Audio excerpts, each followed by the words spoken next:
Welcome back, everybody, to another episode of Acquisitions Anonymous. I'm Mills Snell, one of your co-hosts. We have a really fun episode today, joined by Johnny Robinson, Squeegee God on Twitter, for those of you who are in the SMB world.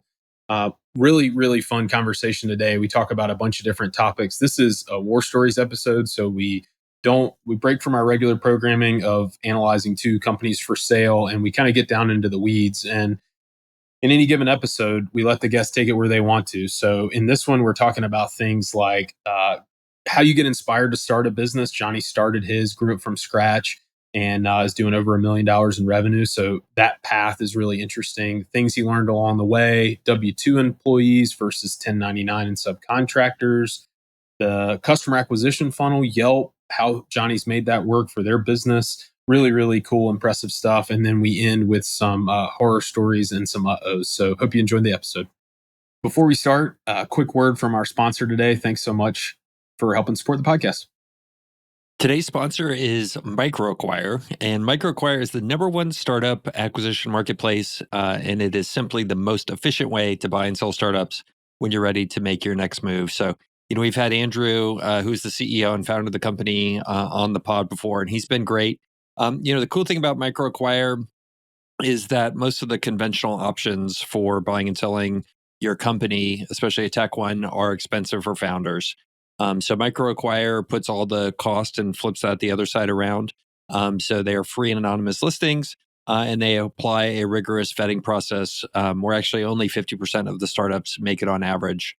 They have over 2,000 online businesses listed today at any given time, and a buyer can expect to see a range of startup types that will fit any profile from SaaS to e-commerce to apps and agencies, and of course more. So different sizes as well, for anything from $5,000 all the way up to $1 million or more in asking price, really for buyers of all sizes. So founders like MicroAcquire too, and they come with the expectation that serious vetted buyers will be showing up in great numbers when they decide to bring their business to market.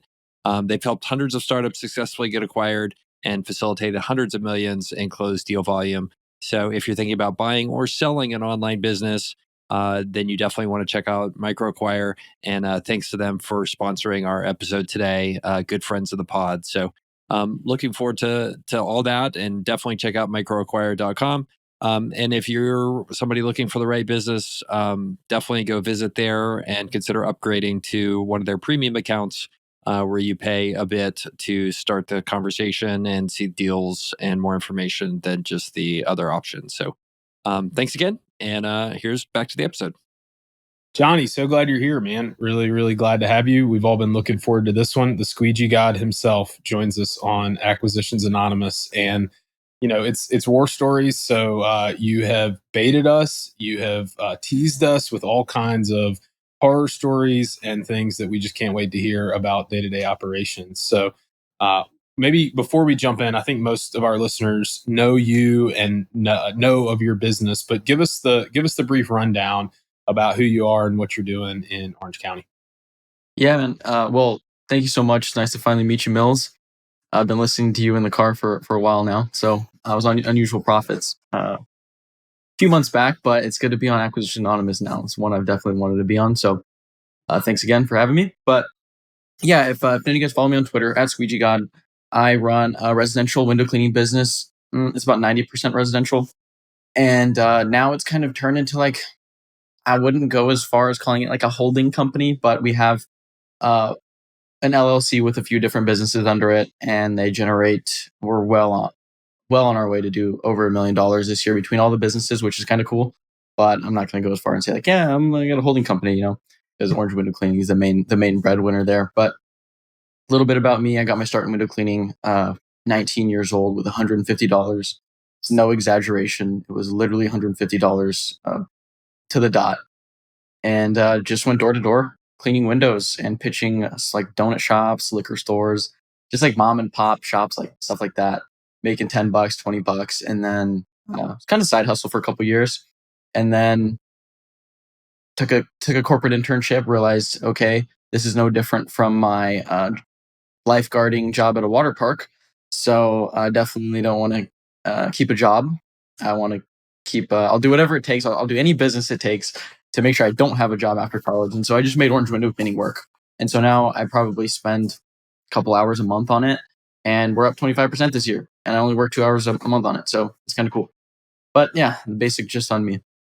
I love it. I love it. So you're not the one washing the windows. It sounds like not at 2 hours a month. What's your team like? How did you build your team, and how does operations kind of flow day to day? Yeah, so it's changed a ton throughout the years. Like I've been in and out of the field we'll have our 5-year anniversary of being in business on June 17th. So like 2 months. And so for the first like 3.5 years, me and my business partner, Sergio, I started 50-50 with a partner, Sergio.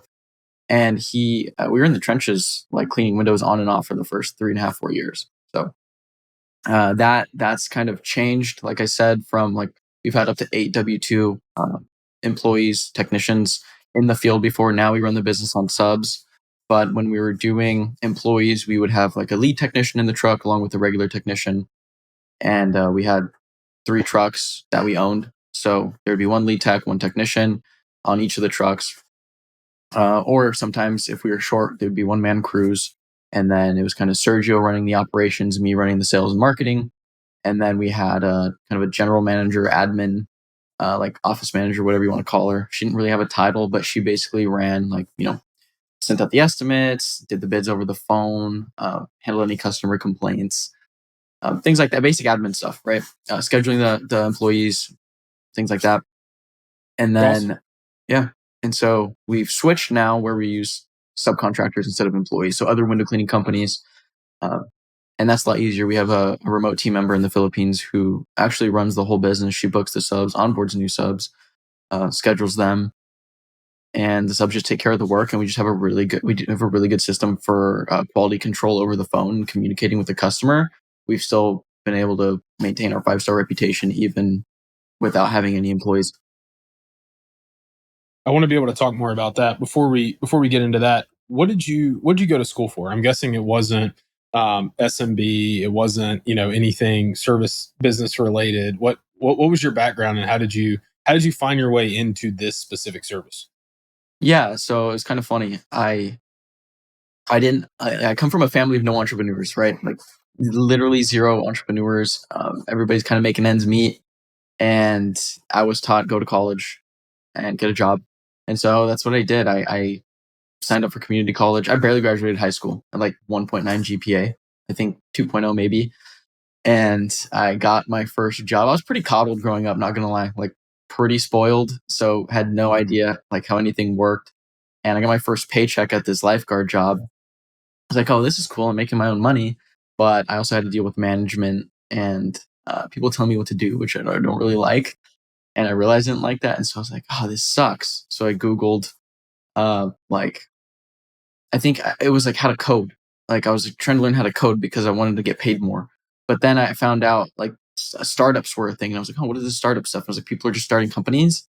And then I found like, oh, there's like business ideas and you can just start anything. And I was like, oh, this is dope. So I called Sergio. I was like, hey, man, like you could start a business and I want to do that. And we ended up skipping class one day. We went to the beach. And he's like, yeah, I just want to be a civil engineer after college and get my benefits, whatever. I was like, cool. Well, I found out about this business stuff. I'm going to start a business. And he ended up calling me a week later. He found Gary Vee in that week of us not talking. And he's like, I'm fired up, dude. I want to start a business. I was like, okay, well, we need to make money tomorrow. So what can we do? And we stumbled upon window cleaning, and we found this guy on YouTube who was yelling at us through the screen saying he closed 48 storefront accounts in 24 hours with his back against the wall and his bills were piling up. And so me and Sergio were like, dude, we could go close more accounts than that.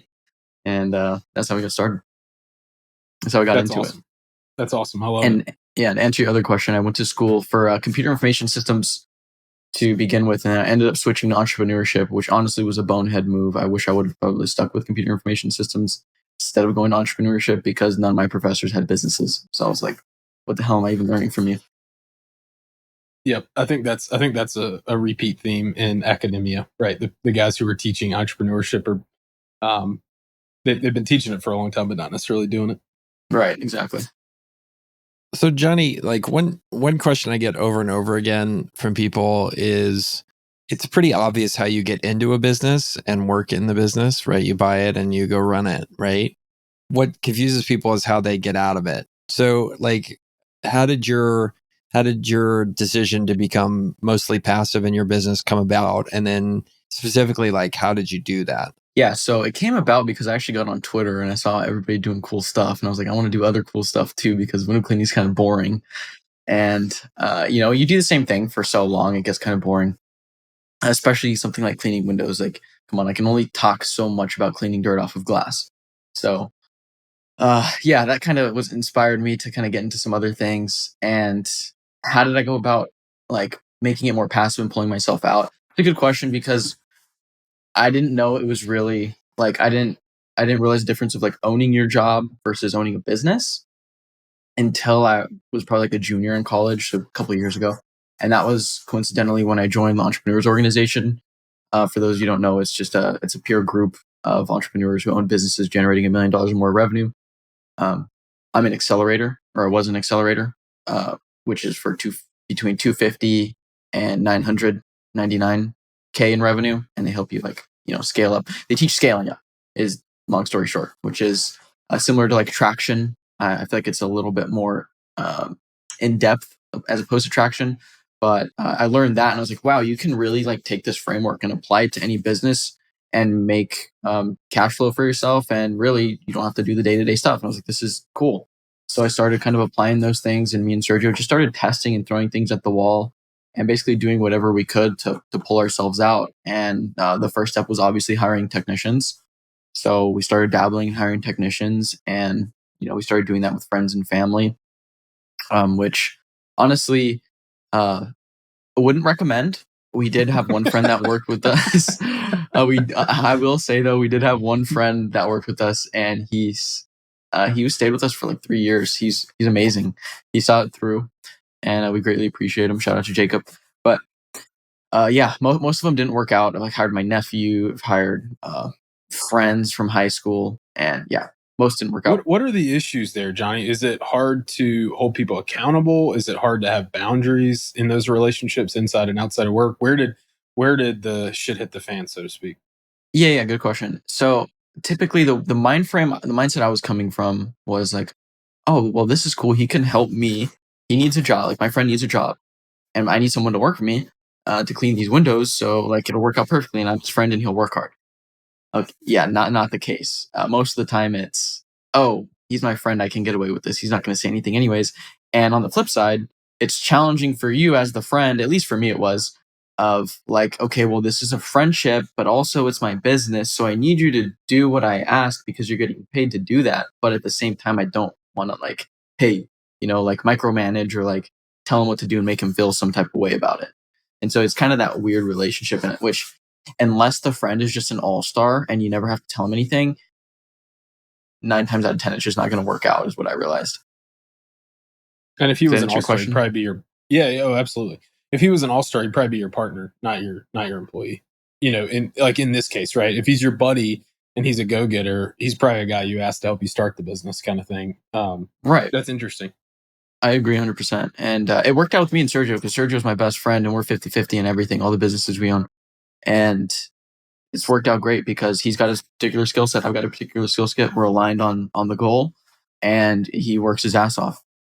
And I think that's rare to find, like a business partnership that works with a friend. But yeah, I agree with what you just said. Tell us some stories of things that you've learned hiring, and maybe let's bucket it. Hiring W-2 employees versus hiring subs. We work with some subs in my business, and but we're about 99% self-performing commercial roofing. But we do use subs, and a lot of the industry uses subs. So I'm curious, kind of what you learned about managing both of those, especially doing it, remotely. Somebody else is managing the hiring and quality controlling. Tell us about what you learned in those two categories. Yeah, so W2s are cool. I mean, like you always hear the thing of like you have more control with W2s, and yes, you do if you have a good system for training and actually like developing them as like team players. But we didn't have that, and it also comes back to like me and Sergio realized. I think like this is just our opinion. but we think there's like a founder market fit. And we didn't think we're really the greatest operators of window cleaning companies, because if you want to build a team up from scratch, you need to be there in the morning, like having the trucks ready. Water's there, like stocked with snacks for your guys so they're happy. And, you can lead by example. And that's specifically starting from scratch. And it was really hard. Sergio, especially Sergio, doesn't like to wake up early. I don't like to wake up early. I was a little bit better at it, not gonna lie. But that was a big effect on the team. And like especially the older school guys who were in the game, the window cleaning game for 5, 6, 7 years and had all this experience that we wanted to retain. And they just saw us 22, 21-year-old kids. And, we got one partner showing up late. And it's just it's not the best. It's not the best move as a leader, right? And so we realized that, and we're like, man, it's really hard for us to build a team. We either need to fix this or figure something else out. And I kind of got off track there, but to go back to your question, W-2s we didn't like also because we had to supply their uniforms. We had to supply, if we wanted to scale, right? This business was based on labor. I needed to add more labor to get more revenue, which meant more trucks, which meant more equipment, more uniforms, more training. And it was just a huge headache. And when we were looking at kind of where this business was going to take us in the long run, the juice really wasn't worth the squeeze on taking the time and effort to build out the systems and all that training and all the processes to scale a window cleaning business. We were only going to sell it for so much, unless we wanted to build it for cash flow. But then we were thinking about the employees in that business and kind of their trajectory. They would have no room to grow anyways. So then it would just be kind of we constantly having to deal with the hiring issue. And so that when we found subcontractors was when we were we had done an acquisition of another window cleaning company. They had 2 window cleaning contracts with universities. So we had those going on. We also had 3 trucks of residential we had to somehow fulfill. We had no idea how we were going to do it. We were hiring a bunch of college and high school kids for the summer just to help us out on the commercial jobs. And I had an employee that used to work at the company about a year back, and he told me, "Hey, I'm a subcontractor now.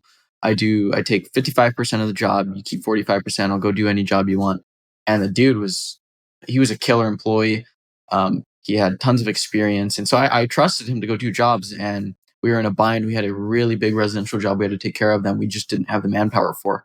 So I called him. I said, "Hey, can you swing this?" He said, "Yeah, swing it." It was a $4,000 pressure washing, house wash, window cleaning, the whole deal, gutters, everything. And 2 days later, he shows up at our yard and he gives me a check for $4,000. I'm like, dude, that was awesome. I didn't have to worry about it. I've kind of forgot about it. He just showed up with the check. I paid him 55% of it. And I kept the rest. So I was like, this is amazing. Why are we not doing this? We can pull ourselves out of the field instantly if we switch. And so Sergio was kind of I don't know, man. We got to maintain our reputation. We've got this 5-star reputation. We didn't have a single 1-star review.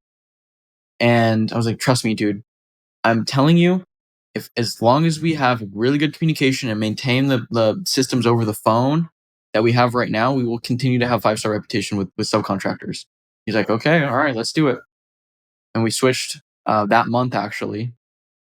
And yeah, I kind of just rambled off a lot right now. No, that's good. That's helpful. Yeah. I mean, I'm curious though, Johnny. So it seems like in a service-based business like this, that brand and brand awareness is really key. Obviously, before when you had W-2 guys, you probably had branded trucks, right? I think we've even talked some on Twitter about vehicle wraps and stuff like that.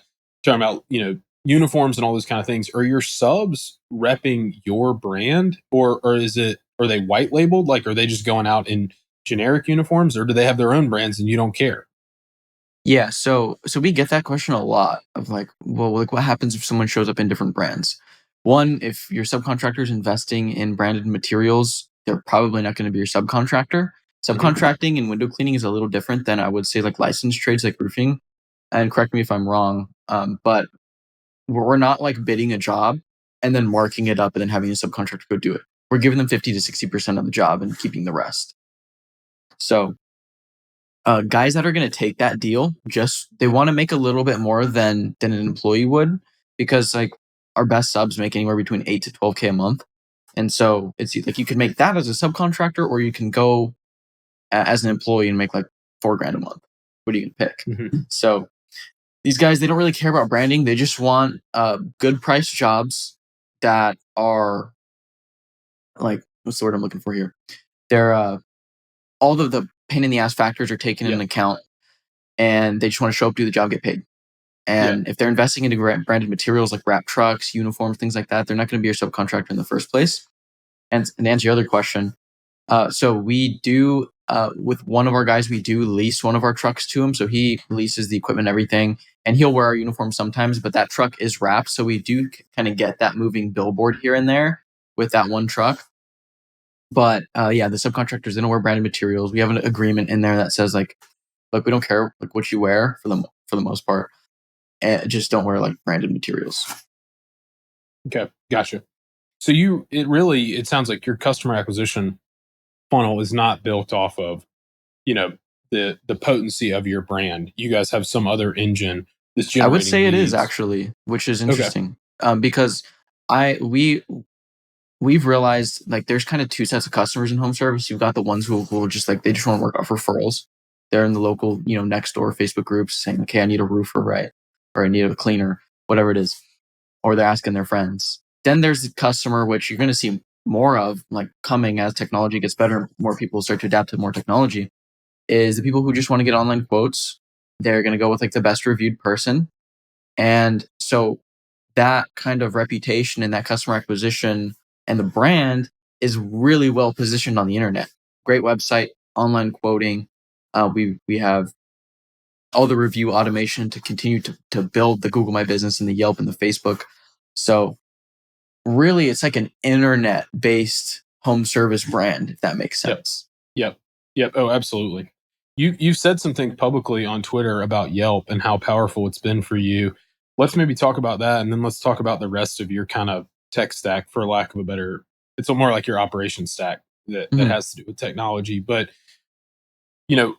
I feel like Yelp is this super polarizing thing, right? Certain people just hate it, and they're like, I don't want to give Yelp another dollar because they're extorting me. But I think you have a different experience. So tell us about the way that you guys have used Yelp. Yeah, I do. I'm Yelp's #1 fan. I'm a huge fan of Yelp. We've gotten up to 20-1 return on ad spend on Yelp, which is pretty damn good. I think it gets a bad stigma because of how relentless their sales teams are. Because if you list your business on Yelp, you're getting called every day from a salesperson at Yelp. So they get really annoying, and they also do this other annoying thing where they move your reviews to what's called not recommended, and then they'll blame it on the algorithm, which I honestly believe is true because I work directly with Yelp now through our agency, or I wouldn't call it an agency, like a reseller. And so it's like an algorithm. They move your reviews to not recommended. And it's annoying because like with our maid service business, we're trying to build that reputation on Yelp, but we can't get any reviews to stick. So we've had like 14 real reviews come through on Yelp, but they're all getting moved to not recommended. So how are we supposed to continue to spend money on Yelp if we can't build that reputation? So there is the bad side to it, but with Orange Window Cleaning, it crushes for us because we've already built a reputation. We've got like 200 plus reviews on there now. Half of them are not recommended, by the way. But luckily the other 100 show, and it works out well because we've got professional pictures of us in our uniforms next to the wrap trucks, and it makes us just look way more professional than the average window cleaner. Nobody is really investing that into their company. Like for every one company you see doing that on the internet, there's probably another 10 who don't and just rely on word of mouth. So it's really easy for us to stick out on Yelp when we've got like we got the highlights. We've got a nice portfolio where we have me and Sergio smiling next to the trucks.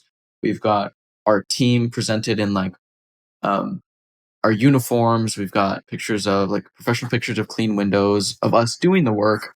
And so it's really simple because Yelp's the bottom of the funnel advertising. And 99% of people who go to, I'm going to sound like such a Yelp sales guy right now, but this is honest to God. 99% of people that go to Yelp end up purchasing something. That's an actual stat that they researched. And if someone's searching for window cleaning or whatever service you provide, and you're showing up there, it's its own search engine in a way. So if you're showing up #1 on there, you're going to get tons of leads. It's just the reality. Yelp attracts buyers. So I will say, though, it only works, I've realized, because I've worked with companies all over the country with their Yelp. And if you're not in California, just probably stay away. Probably not going to work if you're not in California.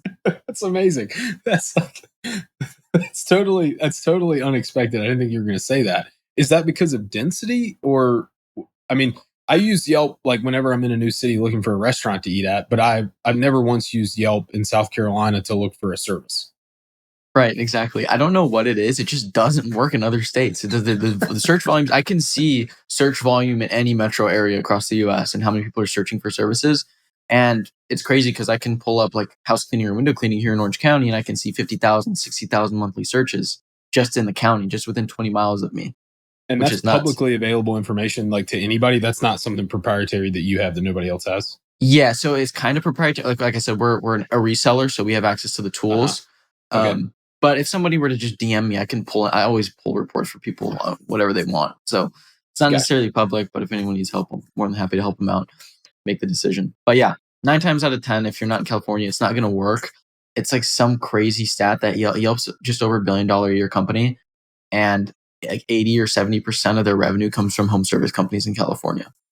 Wow. Mhm. Interesting. All right. So if your Yelp is one piece of it, right? Google My Business, Facebook ads. What other tools are you using? And then let's kind of peek behind the curtain and talk about the rest of your stack, not just the Mhm. customer acquisition side. Yeah. So Yelp kills it. We've tried Facebook. We crushed it with Facebook too. There's no like, I always tell everybody if you're getting into home service, never ever be worried about it working or it not working out. You're gonna get to a point where you're gonna have more work than you know what to do with. Like there's just so much demand in it right now, and it's so hard to fulfill all that demand. So really, honestly, most platforms work, but something that works really well for us that I think not a lot of people are doing or not a lot of people know about are just like little hacks. So what we'll do is we'll call like if someone wants a discount. I don't recommend you give discounts because you should be basing your services on value, not price. But if someone asks for a discount, we'll tell them like, okay, but you got to promise me 2 referrals. I'll give you 10% off, but promise me 2 referrals. It's not something we're going to hunt them down for, but we're planning that in their head. So then when we have the admin call back, they can ask again, like, yeah, you got any referrals? And it's not, again, we're not going to press them about it, like, give me those referrals. But it's there and it does happen. And then we'll also ask them for Facebook or Nextdoor posts, testimonials. So instead of getting the review, we say, hey, if you don't mind, like just take a picture of like your clean window, post it up on Facebook. We'll give you like $20 off. Mm-hmm. That gets us like, we just did it in Marion, a mopper cleaning company. We had a customer do it on Nextdoor. 10 booked a job from that one post. 10 booked jobs from one post. Mm-hmm. So little marketing hacks like that not a lot of people are taking advantage of to get more referrals. We found through just like our numbers and data that we consistently get a higher average ticket off of customers that are referred in versus customers that are acquired from like Yelp or Google or wherever they're coming from. So Johnny, if you're kind of, I'll say part-time, right, in terms of your focus, you're not spending 40 hours a week on the window cleaning business. Mm-hmm. Are you kind of mining these tips and tricks and hacks yourself? Is it other people on your team? Because you probably have a distributed workforce, right? Fully remote workforce in terms of the back office. Are you kind of getting involved in the weeds and helping, pinpoint these things? Or is all this just kind of folks on your team and it's all things that you figured out and now they're just running? It seems like customer acquisition is so dynamic, right? And these algorithms change all the time. So it can't be like, we figured this thing out 4 or 5 years ago and it's still just working. Nobody's exploited it except for us. Yeah, well, to be honest, that's how it is. Like we didn't start out like where we're at 5 years ago, right? Like this is all built up over learning. And so I'm still constantly learning new things and testing new things, especially with Facebook and like the whole like I'm sure everybody's talking about $100 million offers, like applying that to window cleaning. And so we're constantly learning, and it's not like I'm just like, oh well, this is working. Let's kind of let it run until it stagnates. We're changing things up, and I still am involved in the window cleaning industry. I'm still going to go to the huge window cleaning convention in Nashville in August, and I'm still going to learn because I still do need to apply those things to the business, just so I'm always up to date. But the competition just sucks in home service, and like it's really a simple formula. It's get a good reputation. As long as you have a good reputation on Google My Business, or Yelp, and Facebook, and you're constantly pumping that, you're building a moat for yourself because you can charge higher prices because you have the reputation to back it, and you're always going to show up organically as long as you continue to get reviews. So it's honestly pretty simple. That's kind of an interesting point, because if somebody who was 20 or 21 years old reached out to me, this shows how little I know, but if they reached out to me and was like, hey, I'm thinking about getting into, window cleaning business, I would rattle off all the reasons why I think it's a bad avenue to pursue. Not least of which is the fact that it's a low barrier to entry business, right? And so typically, and again, I'm coming from the investing side primarily, and now I'm in an operating role. But from the investing side, you typically would look at something and say, hey, if there's low barriers to entry, then all of your margin, all of your value could be competed away. But what I'm hearing you say is, hey, it's a low barrier to entry business, but it can work, right? Theoretically, you would say, hey, if any guy in a pickup truck could come and compete with me, then it's really hard to build a sustainable margin, sustainable competitive advantage. What I'm hearing you say is, really, it's just, if you can manage your online profile in a very systematic way, if you can build good brand reputation, there's plenty of people who are going to hire you, and it's differentiated online, which is enough. Yeah. People ask me all the time. You nailed it. I mean, like, going back to what I was talking about, scaling up, that scaling up taught me, like, I don't care what business it is, you can apply the same principles and build some type of unique thing about your business, even in a commoditized space. Not any, I'll take that back a little bit, just because, like, lots of commercial service stuff is really, like, just valued on price. So other than that, though, I mean, most businesses, you can build a kind of unique proposition for yourself, because people ask me a lot, like, well, what's unique about you? It's like, we're the best rated company in Orange County. We have the best reputation. Go look at our reviews on Yelp. Go look at reviews on Google. You're not going to find anything bad. It's all good stuff. Because if we do mess up, we'll fix it. It's simple. Like, if you mess up, just fix it and have clear communication with your customer. Yeah, I wonder if this is, my impression of these home services businesses, Mills, is very much the same thing in terms of, historically, your moat has been, you own the supply of electricians or window washers, and you combine that with some level of brand. But, and always the acquisition of customers was very fragmented. And back in the days of the Yellow Pages, I'm totally dating myself. So, Johnny, was the Yellow Pages still a thing when you were born? Yes, they were. I'm not that young. I'm not that young, man. I'm 23. But, like, there used to be like the equivalent of the Yellow Pages. You would, whoever locked up the back page of the Yellow Pages had, like, a license to print money. So it was always like, in each market, there'd be like one advertiser that was the plumbing company that owned the back page of the Yellow Pages. And that did create a moat for those people. And Johnny, listening to you talk now, it makes me wonder if there is now an era of consolidation among some of these services business that can happen, because you're starting to see that back page of the Yellow Pages is transitioned to Yelp, Google, Google reviews and all that kind of stuff. So I don't know. It's interesting if that industry is going to stay as fragmented as it has been historically, with this new kind of paradigm for how your customer acquisition is going. And building up a moat just because you have a good reputation, like, that's a real deal. Like, you didn't, that wasn't alive in the days of the Yellow Pages, Yeah. So anyway, I like what you said about the whole, like, if you had the back pages of the back page of the Yellow Pages, you had a license to print money. It's the same thing with Google My Business. If you can show up in that 3-pack and have the most reviews, that is a license to print money. You will not run out of phone calls if you can get there, and you won't have to spend a dime on advertising. So, yeah, I definitely think I would agree with what you said. Yeah, I don't know. I was just just guessing. Go ahead, Mills. Johnny, how big can window cleaning businesses get? Well, dude, I've seen them pretty big. It depends, right? You have 4 kind of sectors of window cleaning. You've got storefronts, you've got residential, you've got commercial, which is like anything 5-6 stories and below, things you can handle with a boom lift. Then you have high rise. And so you get companies who'll do all of them. You get companies who do only residential. I'm always the believer of, hey, stay in your lane. We've done commercial jobs and they've been total shit shows. So the only commercial we do keep is those universities I was talking about earlier. But I've seen residential companies as big as $5 million, and that's just residential. I've seen other high rise companies doing 10 million. So they can get pretty decently sized. I've yet to see a 9-figure window cleaning company. I don't know that exists, but yeah, going to the huge convention and meeting all the other window washers, it's crazy. There's guys who've got $1 million window cleaning and pressure washing companies in rural Arkansas. So yeah. Are they usually, like you mentioned, pressure washing? Are they usually, are window cleaning businesses usually standalone, or are they usually a division of, a pressure washing business? Or I wouldn't think like landscaping because it's kind of fundamentally different. But it seems like there's a lot of different ways that you could uh, be tangential, right, to some other scope of work, whether it's like waterproofing or, like resealing windows, like glass and glazing. I'm just thinking about all the different kind of avenues that somebody could get to window cleaning. And does it end up being a division of another company, or are they all pretty much standalone? yeah, so you typically have a service stack in a window cleaning company that's kind of scaling up. And it's window cleaning, pressure washing, gutter cleaning, and Christmas lights. So that's like the classic stack you see. You do the gutter cleaning right before the rain hits.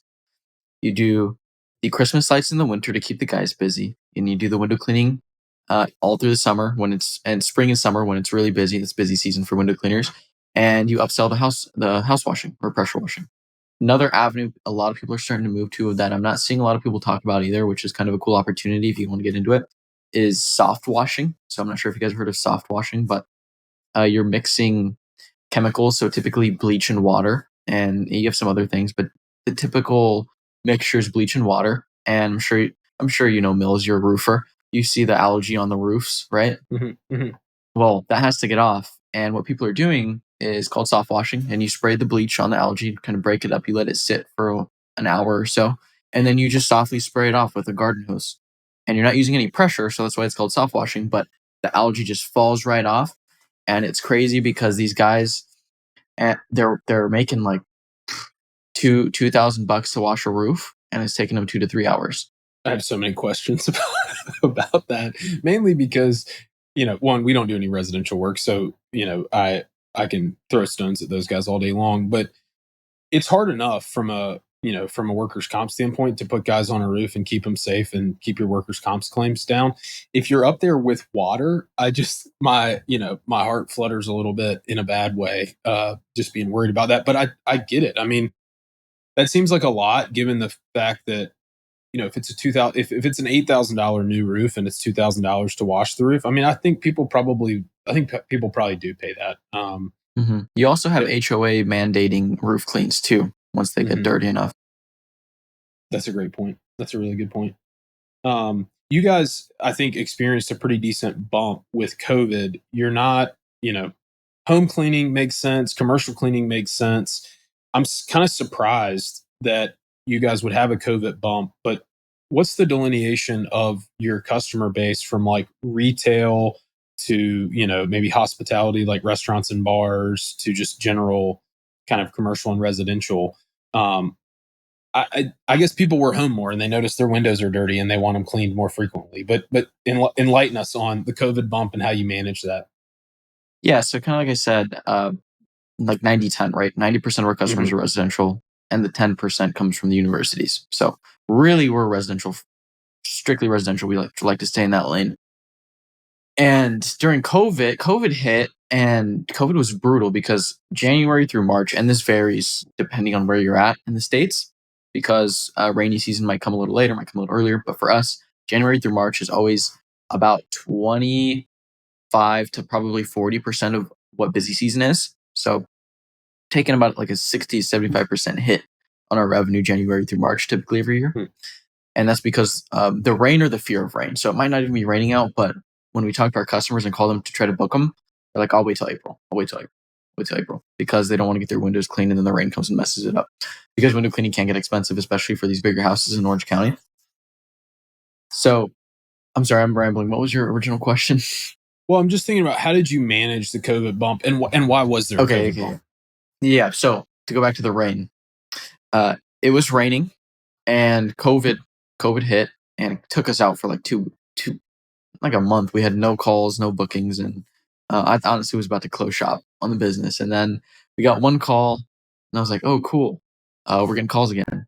But I didn't expect it to increase, and so slowly but surely we started getting more and more calls. And what happened was, I think everybody just stopped advertising. I was going on Yelp, and no one was advertising. I even stopped advertising, but I realized I was kind of operating from a place of just fear and like trying to preserve like what we had in the bank. I didn't want to spend any money, but I was like, you know what, screw it. Cranked up the ads to like $1,000, and back from zero up back up to $1,000, and like the leads just started flowing. We started booking and booking and booking, and we we're at like 42. It was crazy because going back to when I was telling you guys about joining EO, we got into EO before we were even at the threshold. So, like I said, to get into Accelerator, you need 250K. We're at 42,000 in sales, and we had to give this pitch because we were students and we were competing against other students. We had to talk about our business, what our goals were. And our goal for the year, this was in November 2019. Our goal for 2020 was to do $200,000 in revenue, have 2 trucks and 2 crews, and then also join Accelerator. Those are 3 goals. And keep in mind, 42,000 in sales.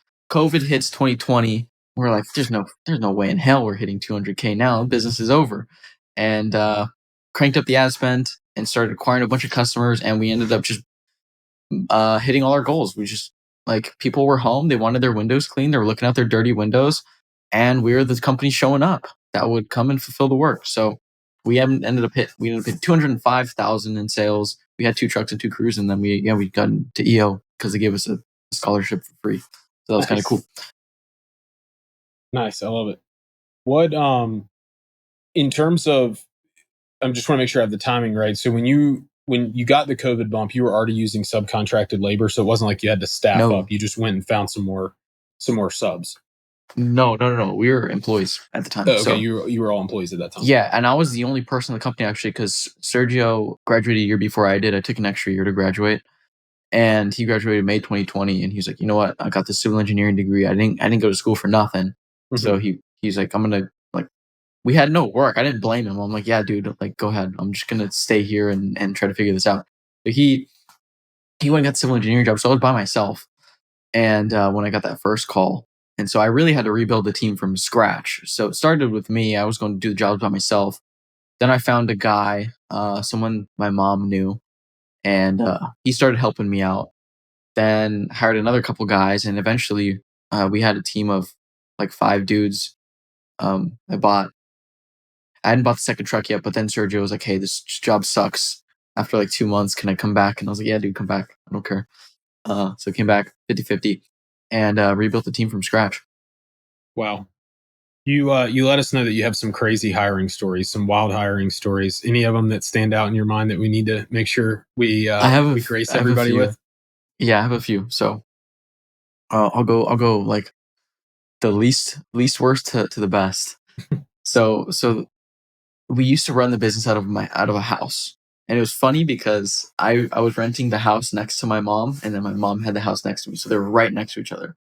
And so we would use like both parking spots as like store the trucks. And so every morning, Tuesdays were trash day. It was a Tuesday. It's taking out the trash. One of our trucks is a long bed F-150. And you got to be really careful with that thing because that thing's long, especially when turning corners and backing up. And so we were backing, and I was taking the trash out, and the technician, the dude driving the truck, was backing out. And instead of looking where he was turning and backing out into, he was looking at me take the trash out. And I'm just looking at him as I'm walking this trash to the street. I see him just back up right into the neighbor's vehicle that lived across the street. And I'm like, oh my God, no way. And I'm like, dude, just go. I'll handle it. I go to her door. Ends up being a total Karen about it. And she's like, are you even allowed to operate this business out of your house? Like, don't you need a license or something? And I'm like, dude, I'm literally trying to fix this right now. Like, it's an accident. I wasn't in the truck. My guys were pulling out. I'm so sorry. I'll fix it. And she's like, well, I have a vacation that I'm leaving to tomorrow, and I need my car. And he backed into right where the door opens, and so you couldn't open the door. And I'm like, okay, well, like me thinking like solutions, like just hop in through the passenger side, then drive it, and I'll meet you over at the collision spot, and we'll see what's up, you know. Well, she's a bigger lady, so that wasn't happening. And and she's just yelling at me. And so, long story short, it sucked. I didn't have to go through insurance. Ended up paying like $2,000 out of pocket to get her door fixed, and I had to pay for her rental. So That really sucked. And then we had another crazy story where this one's kind of funnier. We had it was like the first day Sergio came back, and I had been working with one of these dudes, and I told him, I was like, hey, you're gonna go with Sergio today. I'm gonna take this other guy, we're gonna split the jobs and we're gonna knock these jobs out. And I guess he was really upset that he wasn't working with me. And so Sergio's Sergio's at the red light and he's in the passenger seat. And the dude, like Sergio could tell, like the dude's visibly pissed off. They're not talking. And he's like, you know what? Like Sergio's sitting at a red light, and he's like, you know what? I gotta go. I'm done. I quit. I can't do this. He just gets out of the car and quits at the red light. And Sergio's like, yo, what the hell? And he calls me. I was like, no way. So I give him a call. He's not answering. Ends up calling me 2 hours later. He's like, hey, like, hey, Johnny, I'm sorry. I was really embarrassed. He's like, can I have my job back? What really happened was I farted and I shit myself. So I had to get out. I had to get out of the truck. So that one was pretty funny. I didn't end up letting him come back because I didn't buy it, to be honest. I thought that was absolutely ridiculous. Sergio said it didn't smell. So I wasn't buying that story. But craziest story of them all is we had 2 guys that worked for us. And they were, we'll call them like Jim and Bob, right? I'm not going to use their real names because this is crazy. So Jim and Bob ended up being friends. Bob was an employee referral of Jim. So Jim worked here first and referred him because he posted a story on his Instagram saying, hey, like Orange Window Cleaning's looking to hire. He ended up swiping up. He hadn't talked to this dude since high school in like 3-4 years. So I was like, okay, they don't have that much relationship. It should be fine. We interviewed the guy. He seemed like a good fit. He had a kid he needed to take care of. I was looking for something solid. So I was like, okay, cool. Probably going to be a good fit. Well, we let them work together. And one day, I'm at the house with Sergio and we're kind of just talking or whatever. And I get a call from our admin and she's like, hey, Jim and Bob are leaving that house, the last customer's house of the day, and they're really not happy. And I'm like, okay, well, if they're just leaving, send them back and make them happy. And she's like, no, they don't want them back. And then my stomach drops and I'm like, wait, well, like, why wouldn't they want them back? And make a long story short, they were going into the bathroom and turning the water on in the bathroom. And they were doing blow. They're doing blow in the customer's bathroom. And the customer sent me pictures of the residue that they left in this tray. And they were going to the bathroom, turning the water on, staying in there for like 2-3 minutes or like 5 minutes. And then one would come out, the other would go in. And so, and these customers have like their little kids there and they're sitting there doing blow in the customer's bathroom. And obviously, like, I'm kind of reluctant to share that story because that's a reflection of my leadership and me and Serge's leadership and the team we built. Those guys should have been gone like a while before that. So I was bummed, but that's just something you don't expect. Like, you don't expect someone to do drugs in a customer's house. And so thank God we said, hey, look, we're canceling the check. It's free. I'm so sorry this happened. Please forgive me. And I didn't even want to say, like, don't leave a bad review because I didn't even want to let them think of leaving a bad review. Yeah. So I didn't say anything. And I just prayed to God that they didn't leave a bad review. And thank God they didn't. But yeah, that was probably the most brutal story we had running the business. And as important as reviews are in your business, it's amazing that it didn't end up in a review. But kudos to you guys for owning it and making it right with them. We had an employee drive we have about 50 trucks in our fleet, and we had a guy drive. He was driving to the auto parts store, and he lost control of the vehicle and drove into a single wide trailer and moved it off its foundation. Broke all the plumbing pipes inside. He moved it so far, and I feel like it's all on how you handle it with folks. We didn't try and shirk our responsibility. We just told them, hey, look, we have insurance. We're going to make it right. We got in there, shut the water off, moved the truck. And it's, you just have to take ownership for that kind of stuff. So kudos to you guys for learning that lesson, and then, making that mental shift in your head of nobody else to blame but me, but I gotta hire better, or whatever the takeaway was. We definitely, the takeaway from there is definitely like, okay, we need to look, we're always marketing, we're always selling, we always need to be hiring. And so then we started really working on our funnel there and like screening process and things like that. So it never happened again. And I don't think, hopefully it will never happen again. Yeah. But that was definitely the craziest time, and definitely a roller coaster of emotions there. Yep. A review like that would have crushed us. I was just going to kind of end with that. Like, we would have been, we're getting no more leads if you're just seeing that. If people first review read, pop yeah, up. employees are using drugs on premise in my house, yeah, you're toast. Yeah. Well, Johnny, this has been awesome, man. I'm really glad that we got to have this conversation and kind of peek behind the curtain about what you've learned across the board. How can our listeners follow you if they don't already? What can they do to support you? Yeah, so we have a newly launched YouTube channel and TikTok and Instagram. So we're like going hard on social and just telling people about the sweaty business, like both sweaty and subcontracting. We talk about both. We've done both. And so that TikTok, YouTube, and Instagram is all just Johnny and Sergio. It's literally at Johnny and Sergio on YouTube, TikTok, Instagram. And if you want to follow me on Twitter, I do threads and stuff all about this stuff at Squeegee God. So yeah, find me in any of those spots. I can try manage all that stuff from my phone. So if you'd like to message me, I'll see it. So yeah, but dude, thank you guys so much for having me. Always fun catching up with you, Girdley, and it was nice to meet you, Mills. I hope to be back. Yeah, man. Thanks for joining us.